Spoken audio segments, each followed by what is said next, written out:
At 68, Joan Wright had learned that grief didn't announce itself with thunder. It arrived softly, like the first autumn leaf brushing against the porch steps of the old house in Cleveland where she and Arthur had spent 42 quiet, steady years. Arthur had been an engineer, precise, protective, the kind of man who planned for every contingency. When he died suddenly of a heart attack at 71, the silence he left behind felt heavier than any noise. Their only son, Michael, had insisted she move in with him and his family in Columbus. "Mom, you shouldn't be alone in that big house," he'd said, his voice warm over the phone. "There's plenty of room. Lauren and the kids would love having you around." Joan had believed him. She sold the Cleveland home, packed 42 years of memories into boxes, and stepped into what she thought would be the gentler chapter of her life. At first, it felt almost like coming home. The two-story brick house in the quiet suburban neighborhood smelled of Lauren's lavender candles and the children's crayons. 8-year-old Emily would climb into Joan's lap after school, chattering about her day, while 6-year-old Lucas demanded stories about Grandpa the inventor. Michael, now 39 and working as a mid-level manager at a logistics firm, seemed genuinely happy to have her there. Lauren, efficient and polished, managed the household with the calm authority of someone who had everything under control. But cracks began to appear, small at first, like hairline fractures in fine china. It started with the kitchen. Lauren had always been particular about routines, but now Joan noticed how her daughter-in-law would gently redirect her when she reached for the coffee maker. "I've got a system, Mom. It keeps things organized." Laundry days became a quiet negotiation. Groceries were tallied with careful precision. Joan began to feel like a guest who had overstayed her welcome, even though she contributed what she could, baking cookies for the children, helping with homework, and quietly slipping cash into the grocery jar when no one was looking. Then came the night that changed everything. They were seated around the oak dining table Michael had inherited from his father. The children had already gone to bed. Joan had made her famous pot roast, the one Arthur used to say could solve any problem. Michael took a bite, chewed thoughtfully, and then looked up with a casual smile that didn't quite reach his eyes. "Mom," he said, his tone light but pointed. "You eat for free here, you know." The words landed like a slap wrapped in velvet. Joan froze, fork halfway to her mouth. Lauren kept her eyes on her plate, pushing a carrot around with her fork. The silence stretched, thick and uncomfortable. Joan forced a smile. The same gentle, unflappable smile she had perfected over decades of marriage, the one that hid storms. "Of course, dear," she replied softly. "Thank you for reminding me." She excused herself before dessert, claiming tiredness. Once inside the guest room that had become her bedroom, she closed the door, leaned against it, and let the humiliation wash over her. Her hands trembled as she pulled out her old leather address book. She found the number she hadn't dialed in years and made the call. "Charles," she whispered when the lawyer answered. "It's Joan Wright. I think it's time." Charles Whitaker had been Arthur's trusted attorney for over 30 years. A sharp-minded man in his late 70s, he had helped draft the documents that now protected her future. He didn't ask unnecessary questions. "I'll pull the files first thing tomorrow morning," he said. "We'll talk soon." That single, silent phone call was the beginning of Joan reclaiming her voice. The next few days passed in a haze of feigned normalcy. Joan smiled at breakfast, helped Emily with her spelling words, and listened as Lucas proudly showed her his latest drawing of a spaceship. But inside her mind raced. She began noticing things she had previously overlooked. The way Michael's eyes flicked toward her whenever mail arrived, the locked drawer in his home office, the occasional hushed conversations between him and Lauren that stopped abruptly when she entered the room. One afternoon, while the family was out, Joan found an envelope tucked behind a stack of books in the living room. It was from their bank, addressed to Michael. Inside was a statement showing activity on the Wright Family Trust. The trust Arthur had meticulously built to ensure Joan's financial independence after his death. A large pending transfer caught her eye, one that would move a significant portion of the assets into an account Michael controlled. Her heart pounded. Arthur had explained the trust to her many times. She was the primary beneficiary. Michael was listed as a secondary trustee with limited powers, enough to handle minor expenses, but nothing major without her explicit approval. Yet here was evidence of small, unauthorized withdrawals over the past months. And now this looming transfer. That evening, she called Charles again. His voice was calm but grave as he walked her through the details. Arthur designed this trust specifically to protect you, Joan, he said. He worried Michael might face financial pressures someday. Your husband knew his son's ambition sometimes outpaced his judgment. The trust requires your signature for any significant movement of funds. Michael has already initiated the transfer, assuming you'd go along with it. Joan sat on the edge of her bed, staring at the floral wallpaper. He never even asked me. No, Charles replied. And that's the problem. The confrontation came 2 days later.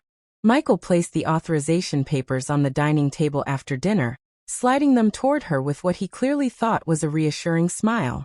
Just a formality, Mom. It'll simplify everything. Put the assets under better management for the long term. For the kids' future, too. Joan looked at the document, then at her son. The boy she had raised, the one who used to fall asleep on her lap during thunderstorms, now looked at her with a mixture of expectation and faint impatience. I spoke with Charles Whitaker, she said quietly. The room grew still. Lauren's hand froze on her wine glass. Michael's face tightened. Why? He asked, his voice sharper than intended. Because I needed to understand what my husband actually planned for me, Joan replied. Her voice remained steady, but her eyes held a quiet fire. This trust wasn't created so I could be managed. It was created so I would never have to beg for my own security, not even from my own son. Michael leaned forward. Mom, you're twisting this. We're family. I've been handling things because you asked me to after Dad died. The house sale, the bills, everything. And yes, things have been tight. My business attempt years ago left debts I'm still managing. Lauren and I are thinking about the children's college funds, the mortgage. You living here. It helps, but we're all contributing. The words slipped out before he could stop them. You eat for free here, Mom. We don't mind, but we're trying to build something stable. Joan felt the sting again, but this time it didn't weaken her. It clarified everything. I never asked to be a burden, she said, her voice low but clear. I sold my home. I gave up my independence thinking I was joining a family that valued me. But respect isn't measured by how quietly I sit in the corner, or how little I cost you. Lauren tried to intervene. Joan, please. Michael didn't mean it like that. We love having you here. Do you?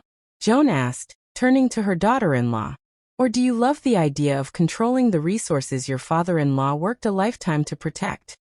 Michael's face flushed with anger and shame. You're making this ugly. Dad would have wanted us to manage it together. Dad wanted me to be free, Joan countered. That's why he built safeguards.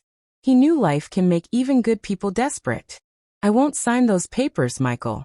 Not until I fully understand every detail.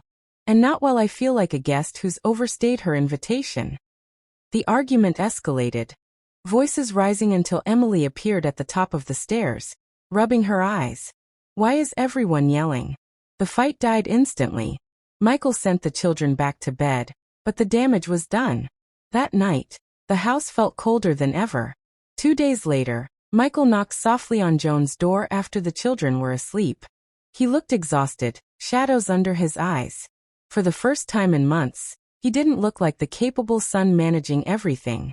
He looked like a man who had been carrying too much alone. Mom, can we talk?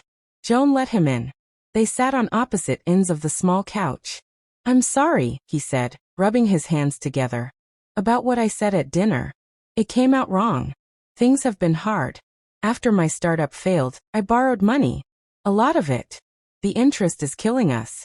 I thought if I could consolidate the trust assets, I could stabilize everything without worrying you.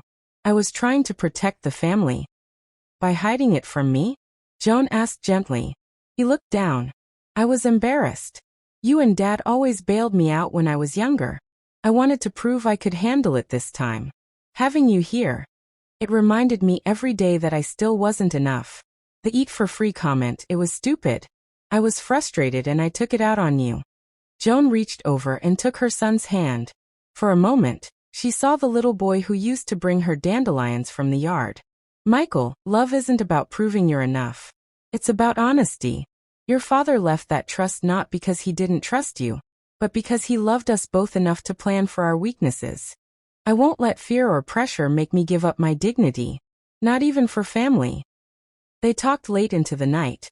About Arthur's quiet wisdom, about the invisible sacrifices of marriage and parenthood, about how easily gratitude can erode when daily stresses pile up.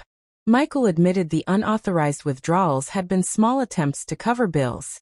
He promised full transparency moving forward. But Joan had already made her decision. A week later, she moved into a cozy one-bedroom apartment not far from Michael's house. It was modest, with a sunny window overlooking a small park, but it was hers. She kept enough from the trust to live comfortably and independently, while setting clear boundaries with her son. Michael and Lauren visited often. The children still came for cookies and stories. Slowly, the tension eased, replaced by something more honest. Joan never regretted the silent phone call. It hadn't destroyed her family, it had saved her place within it. She had reminded them, and herself, that dignity isn't something you earn by being useful. It's something you carry, because you are family. In the evenings, as she sat by her window watching the sunset paint the sky in soft oranges and pinks, Joan sometimes thought of Arthur. She imagined him smiling, proud that his careful planning had given her not just security, but the strength to demand respect. And when Michael called to check on her, his voice now carried a new gentleness. "Mom, the kids miss you. We all do." Joan would smile, the real one this time, and reply, "I'm right here, son. Just not for free anymore. I'm here because we choose each other." Some lessons, she realized, come wrapped in pain. But the ones that matter most teach us that true family isn't built on silence or obligation. It's built on truth, even when the truth is uncomfortable. And sometimes, all it takes to restore balance is one quiet phone call, and the courage to answer it.